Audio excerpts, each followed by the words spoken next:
يا صباح الفل، ازيكم؟ عاملين ايه؟ حبيت كده اصور لكم طلعه خفيفه كده من السخنه، صيد من على الشط، من على سقاله. يا رب ان شاء الله ربنا يوفقنا باذن الله في امره، وان شاء الله تنبسطوا باذن الله. دلوقتي الساعه 6 ل 10، يعني على ما اروح كده تبقى 6 وربع. اتاخرت شويه، المفروض ابقى انزل قبل كده بحيث الايه التوقيت ده ابقى انا قاعد اصلا ببتدي بصطاد. فخلينا كده نشوف اليوم هيمشي ازاي؟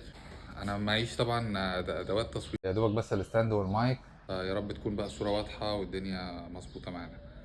تمام، يلا بينا. هنا نزلنا الحاجه اهو، نتمشى بقى لغايه البحر.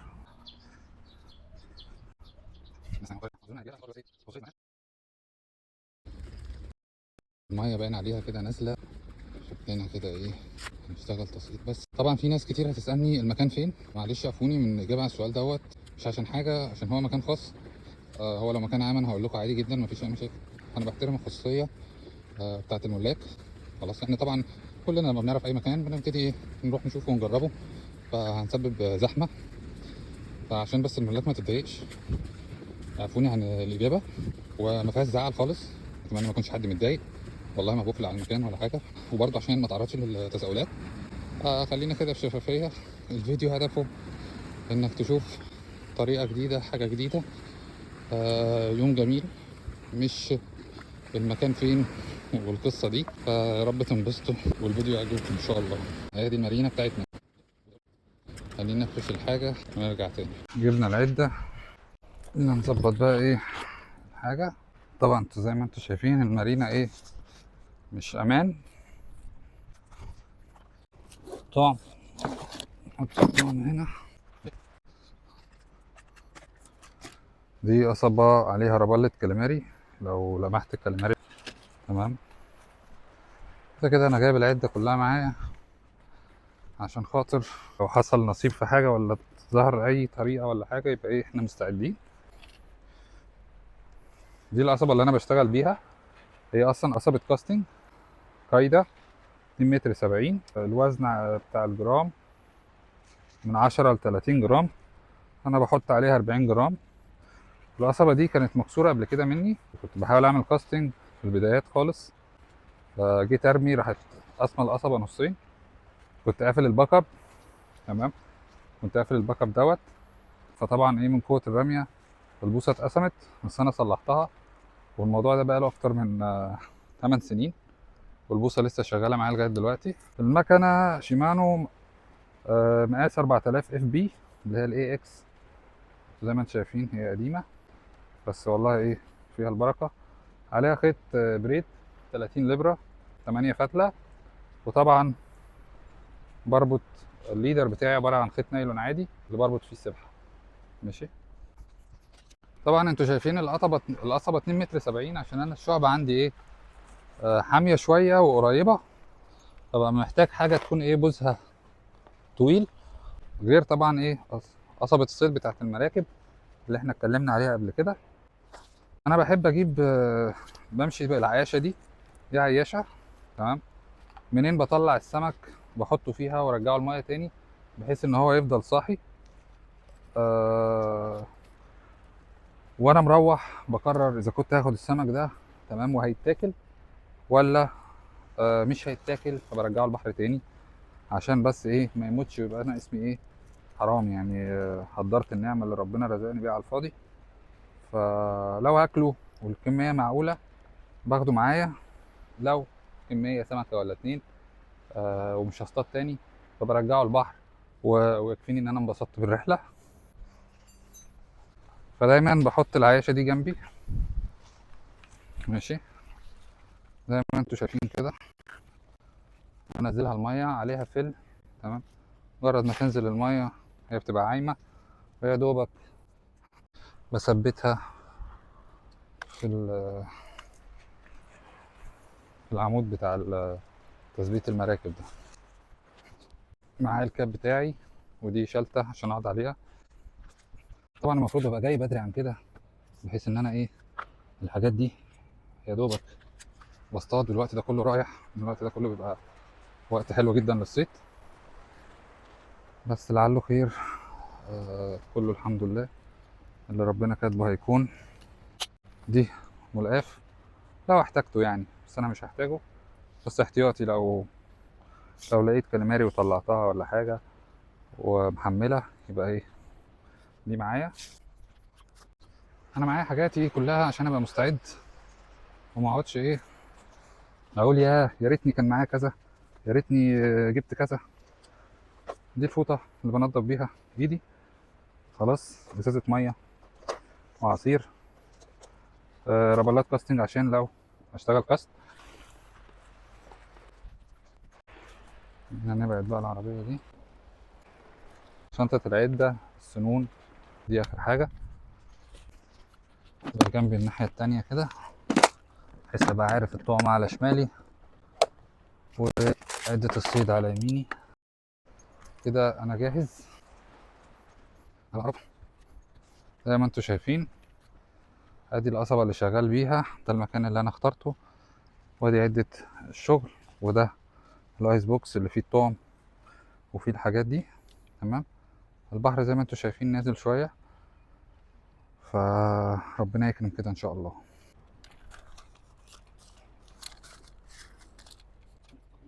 ربنا يستر والموبايل المايك ما يقعش او الموبايل يقع، هزعل جدا. افتكر كده ده مناسب. سخنة دايما التيار بتاعها شمالي غربي، تمام. ف طبعا هو هيبقى جايب على الشعبة لما اجي ارمي، تمام، هيبقى جايب الرصاصة على الشعبة. انا منين ما برمي واقف ما بلمش، يا دوبك بس بخلي الخيط مفرود، لكن ما بقعدش الم بحيث ان انا ايه ما اجرش السبحة واخلي الرصاصة توعر. ماشي. وملحوظة لما اجي الكع، لما تيجي يبقى معاك سمكة وتلكع ولكعت لقيتش معاك سمكة ما تنزلهاش تاني، لم للاخر وارجع احدف تاني، عشان لما هتنزل هتروح نازلة في الشعب على طول وتوعر منك. خلينا كده نبتدي نعمل سبحة التسقيط بتاعة الشط. هي برضو نفس السبحة بتاعة المراكب، رصاصة تحت وسنين فوق، بس كلها أوزان صغيرة ومقاسات صغيرة. لو التيار فضل على كده في صالحنا، لو البحر وقف والمية بقت زي المراية أو الزيت أو حصيرة، تمام، دي الحصيرة. هو ده الاسم اللي بيطلق على المية اللي بتبقى بالشكل ده، بيقولوا عليه حصيرة.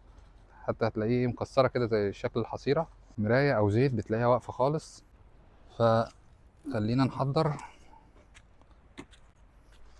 هبعد بس القصبة شوية.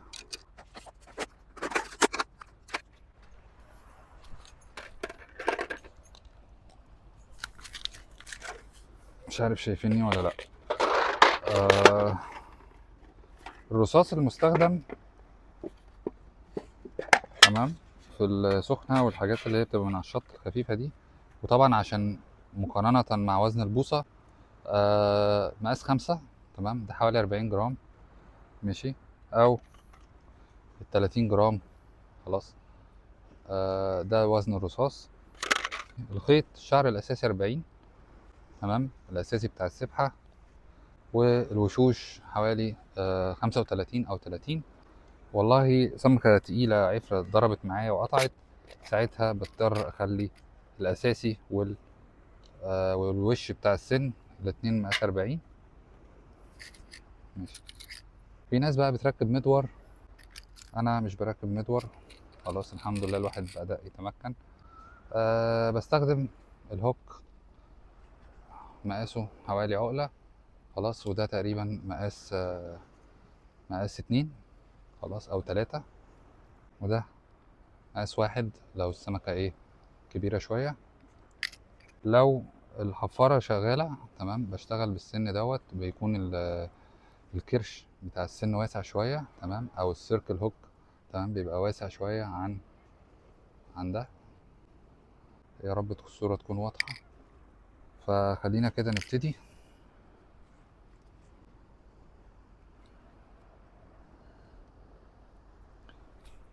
شايفيني؟ صباحكم فل إن شاء الله. أه خليني الأول برضو إيه أطلع الطعم يفك، عشان إيه طول ما أنا حاطه في الأيس بوكس الفل ده هيفضل مجمد. الطعم كاليماري وماكريل أو شروي وجمبري، بس جمبري بيتاكل بسرعة ف... فانا بفضل ايه، الكاليماري والشروي. الشروي طبعا بيستفز، بيجذب السمك جدا من ريحته والزفارة بتاعته، اقوى من الكاليماري. دي فايدة الفوطة، انها ايه، انضف ايدي من الزفارة عشان الواحد يشتغل على نظيف وما يبوظش المكنة بتاعته. ادي المقص.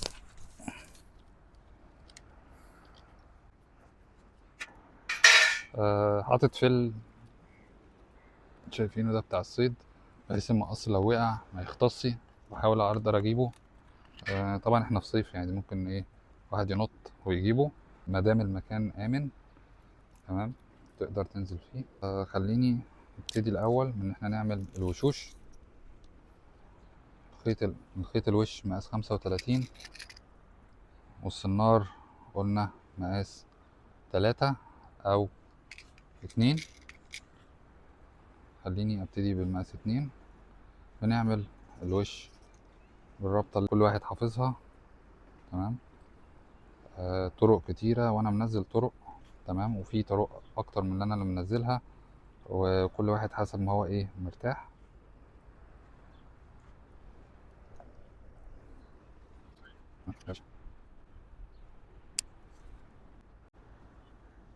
تمام. ادي اول وش. ممكن تاخد مقاس اصغر، يعني سن كبير وسن صغير، بس يبقى فيه نسبة وتناسب. ما اروحش اجيب مقاس جلب مقاس 7 احطه على مقاس سنار 01 ولا 02 ولا 03. لو سمكة كبيرة الخيط، طبعا الخيط الاساسي ده هيقطع، السبحة هتتقطع، ولو سمكة صغيرة مش هتعرف تاكل عليها. فخلي فيه نسبة وتناسب، بحيث ان انت ايه بتارجت نفس السمكة. تمام. بس بايه، باحجام مختلفة.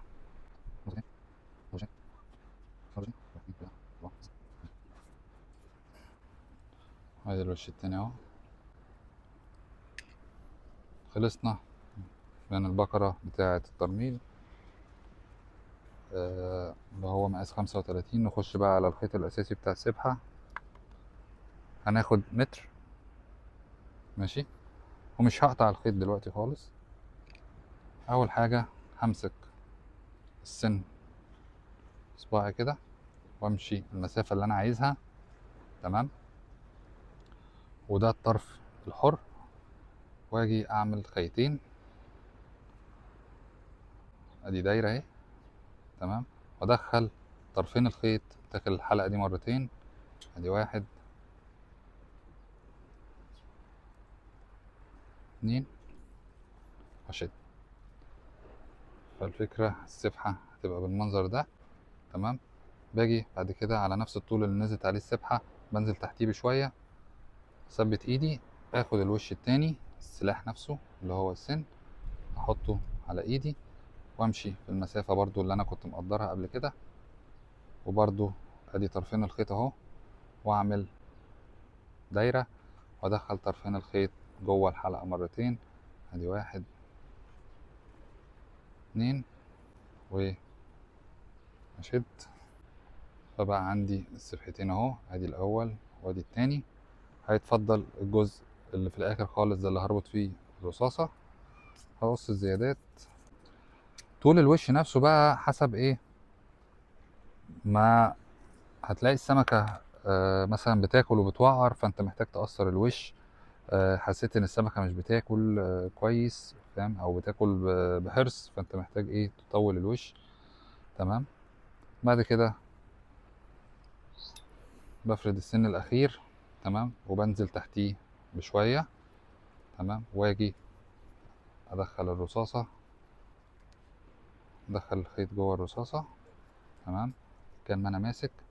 وبعدين الرابطة اللي احنا عارفينها، دايرة، خلاص، وارجع اعمل دايرة تاني، وادخل طرف الخيط داخل الدايرتين. ادي 1 2 3 4 زي ما انت عايز، وتشد.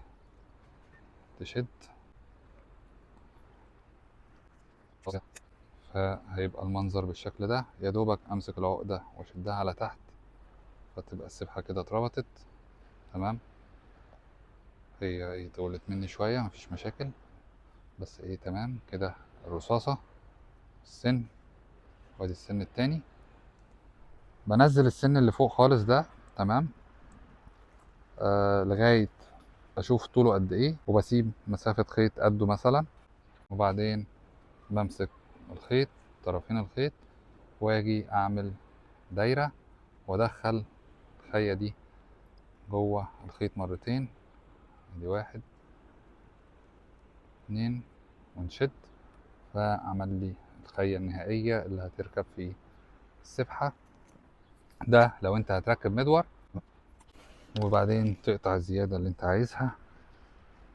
انا بقى مش بركب مدور، بس انا عملت لكم الخية عشان تبقوا شايفينها. بجيب الاول القصبة بتاعتي، بفتح الباك اب، وابتدي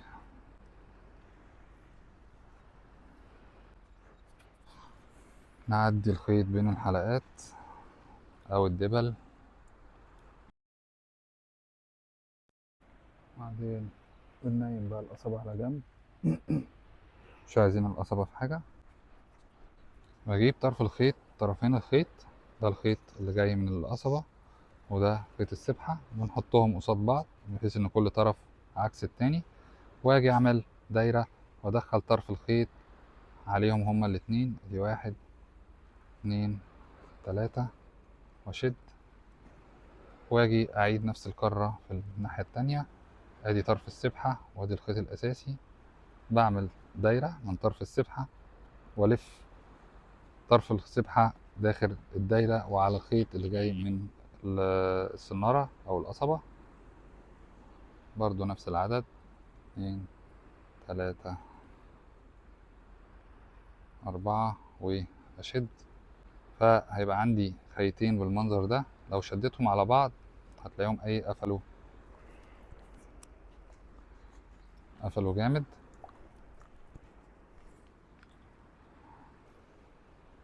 وادتني الخية دي.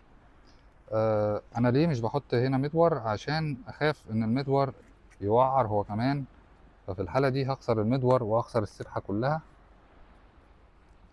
فبحاول اعتمد ان انا آه، اقلل الحاجات اللي ممكن تخلي السبحة توعر مني. وكده كده اصلا انت مش بتنزل في عمق، فالسبحة مش هتنزل تلف منك يعني، ملوش لازمة القصة دي. بقفل بعد كده الباك اب،